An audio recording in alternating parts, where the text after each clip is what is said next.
And a friend of mine, Jeff Daly, who can't appear on camera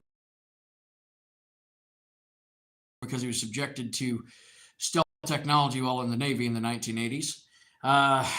He can't appear on camera. At least that's the story we tell.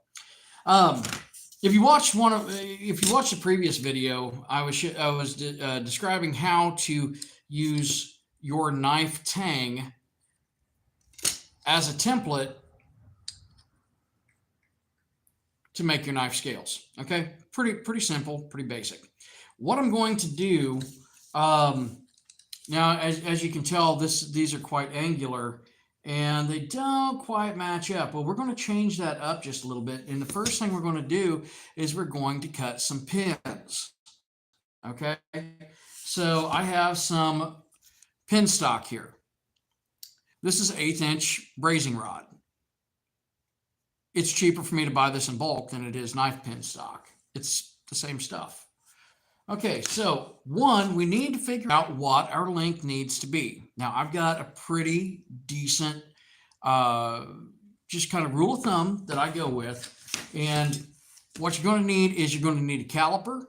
And I recommend your handy dandy marking device right here. And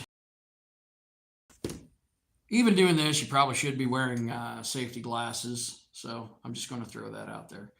So I'm going to need 3 pins on this. And how long do those pins need to be? Well, I'm just going to sandwich this up. Then I take my caliper and I squeeze it together. And that is how long my pins need to be. Now that's mounted completely flush. Expect to lose some length of the pin. When you cut this, it can kind of squish out the brass, so it can deform that. That's going to have to be ground or filed down. And what I recommend is to use this particular trick. I take my caliper. Let me get it up here. I take my caliper and I set it up here on the end of the rod, and then I measure down below the jaw. Okay? And what does that do? That gives me so I can cut off. Now, how did that? Yep, that works pretty good. What can I do from there once I have it? I can come in here and line up. Keep in mind, if you're cutting on the line, above or below the line, that you're either going to have so much extra or not enough material. So I'm going to come in here and I'm going to mark for 3 pins. Now there's also prep for your pins. These are 3 pins that are going to happen.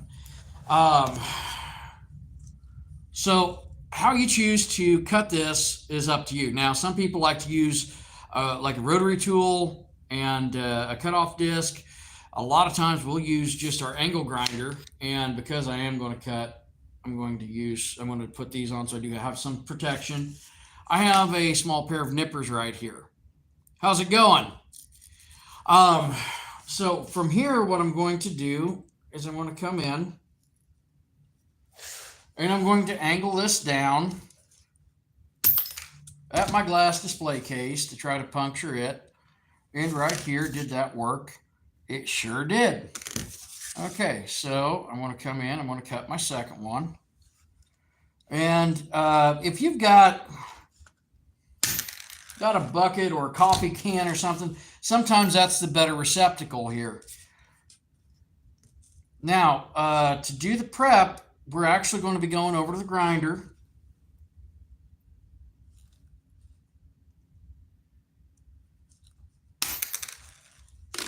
All right.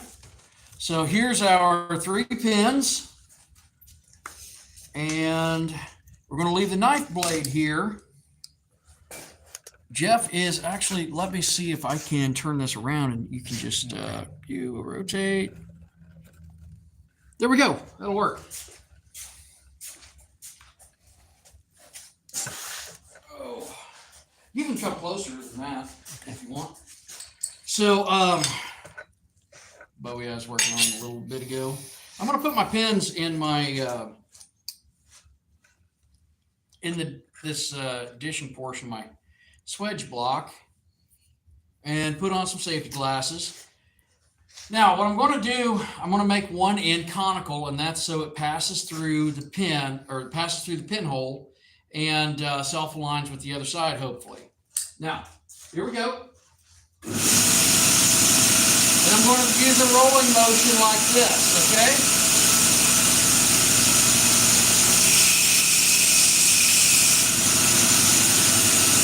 And just like that, we have a conical tip.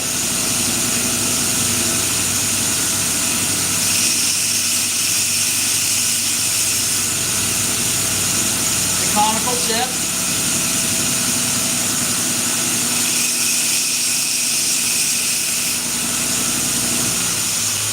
Another conical tip. Now I can either put all three of these together or I can choose not to. It really doesn't matter. But now you can see that those slide through. Now they are a little loose, and that's okay because epoxy is going to fill that space. Now I'm not going to put all three in because I don't want to have to worry about all three falling out if I were to lose something.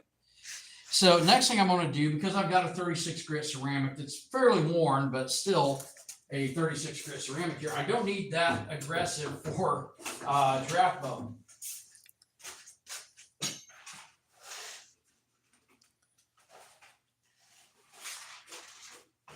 Hey, it's almost like maybe I've used this one before for a similar process. And this is just a worn 120, which I will use for some handle work, but don't use it on your blades. It's going to overheat. It's not going to cut as well, and it's just going to be more frustrating. Sharp belts save you from frustration. All right. So now you can see here where this is off level. We're going to make that level.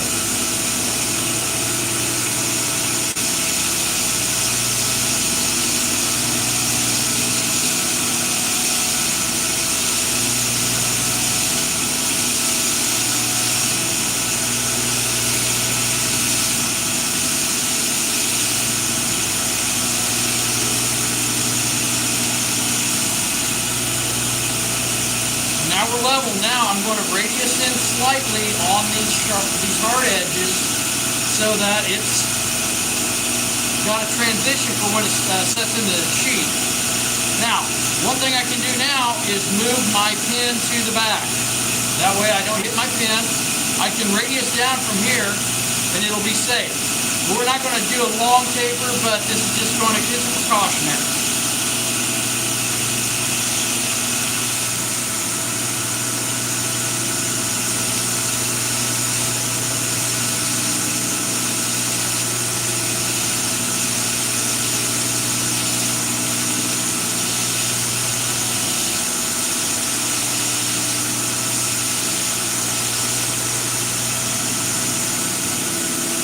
You can see now we have a radius, and I'm going to go ahead and I'm going to try to replicate that on the other side.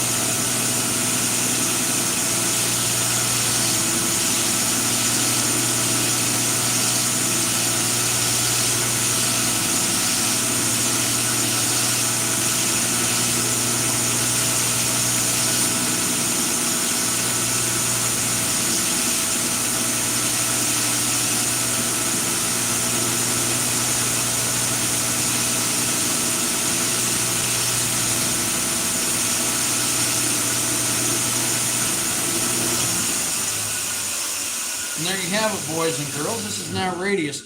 Jeff, why don't we go back over here, and I'm just going to show a dry fit up on this. All right. So, doesn't take a whole lot. We will be doing a few more videos on this. Now you can see that we have our sandwich, if you will. What I recommend on doing a dry fit up, or when you are doing the entire assembly, is to put your conical tips only slightly protruding through the scales. Now there's a reason for this, because if there's any deviation on this pin material being straight, it's likely to be amplified further out, just like warpage on a long blade. Okay, so now we go ahead and essentially put on the other piece of bread of the sandwich, or the cookie part of the Oreo. Is it really two parts to an Oreo? I mean, you think about it, because Oreos, the whole thing's a cookie, but you've got the cookie and you've got the filling. And this actually is I mean, like, it's a pretty good fit up. Now, I'll come in here and I'm going to radius this out. Or actually, I'm going to trim this. And then we're going to do glue up, but you're going to have to come back for another video for that. Jeff, how many viewers we got? 5. 5 viewers, damn straight. And I appreciate all 5 of you guys. So that is a pretty good step. Now, some people, you would say, hey, peen that with natural materials like this. You are prone to cracking if you do.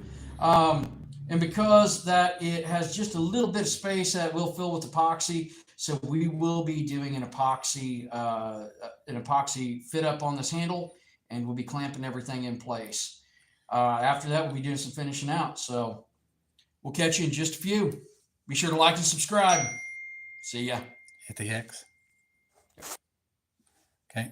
Are you sure you want to stop? Yep. Boop, boop, ba-doop. So that's